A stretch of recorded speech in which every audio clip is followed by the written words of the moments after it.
South Florida, and I would spend a lot of the summer afternoons, because it was so hot and humid in South Florida, in a library because it was air conditioned. And a librarian said, if you're going to be in here, you got to be reading. And she caught me not reading one day and took me to the stacks and pulled down To Kill a Mockingbird and told me to start reading it. And so I read that a little bit at a time over the summer. And I can't say then the light bulb went off and said, and I wanted to be a writer, but it made me connected to those kind of stories where characters kind of risk everything they have to do the right thing. And I think that theme is hopefully in my books or some of my books, and I think it's all started there. I was a witness to a crime when I was in high school, and I spent a night with detectives, and so that added to my interest in crime fiction. But I never thought in terms of writing it. And then when I went off to college to actually study engineering, I went to a dollar movie night at the student union. The movie's called The Long Goodbye. I really loved the movie, and so then from there I went and got the book, and that was written by Raymond Chandler. He wrote 6 novels. I just went and got all of his books, read them all in about 2 weeks, and when I came out of that tunnel of reading, I said, you know what, I don't want to be an engineer, I want to try to write stories. So I went home, and to my surprise, my parents were completely supportive of this change of direction. My father kind of huddled with me and came up with a plan, because it wasn't that I said I wanted to be a novelist. I wanted to be a crime novelist. I specifically wanted to write the kind of books that I love to read. And so he said, maybe instead of English Lit, you go into journalism, you get your press pass, and you get on the police beat or the court beat, and you're in the worlds that you want to write about. And not only that, you'll have to write a lot. You'll have to write every day if you get a job on a newspaper. And so I went in that path, and it certainly did work for me. Moved out to Los Angeles and really was focusing on this journalism career. I was having great fun, and it was a very interesting job to be a police reporter in a big city. You kind of feel like it's a false sense, but you feel like you're the prince of the city because you know all these secrets. Very specifically, I applied for a job within the paper where I was working in Los Angeles, and I didn't get it, and it really frustrated me because I thought I was the best person for that job.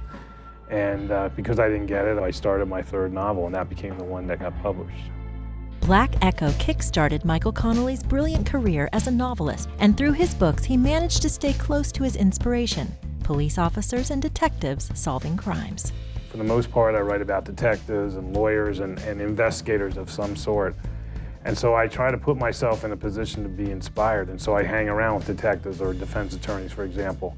And everybody's a good storyteller, especially when they're talking about something that means something to them. And you can just feel a change in the pitch in their voice and so forth if they're telling you a story that meant something to them. And so that's where I usually find inspiration. I think if I have a skill, it's in I cast this net, I hear a lot of stories, and then it's my job to figure out which one is the one that goes the distance, or is that just a little anecdote in a book? Is that a chapter? Is it a sentence? That's how it goes for me. I wait to be inspired, I gather stuff. It's almost always verbally given to me, and then I figure out what to do with it. In 1992, Connelly used his real-life experiences to create Harry Bosch, an LAPD detective that's been the main character of his popular Bosch novels. The first character I wrote about for a long time was Harry Bosch, and he's named after the painter Hieronymus Bosch. And that painter from the 15th century, all quadrants of the paintings have stuff going on, and they're not necessarily related, but the whole thing is related. This idea of mosaic struck me early, and that Harry Bosch might be the through line, but whatever else I wrote that would somehow be connected, like a Hieronymus Bosch painting, all part of the same canvas, if you will. And what drives Michael Connelly to keep writing and stay inspired? I'm not satisfied, I write a good book, I'm satisfied, probably when I get my feedback from an editor or something, but then I just have to top it or try to top it next time. The most influential writer on me would have to be Raymond Chandler. He wrote about Los Angeles, I'm writing about Los Angeles. It was his books that made me say, I want to try to do this. And so I think he not only was the biggest influence, but he's still the goal. He wrote stuff, 70 years ago, 60 years ago that still accurately describes Los Angeles. It's pretty amazing.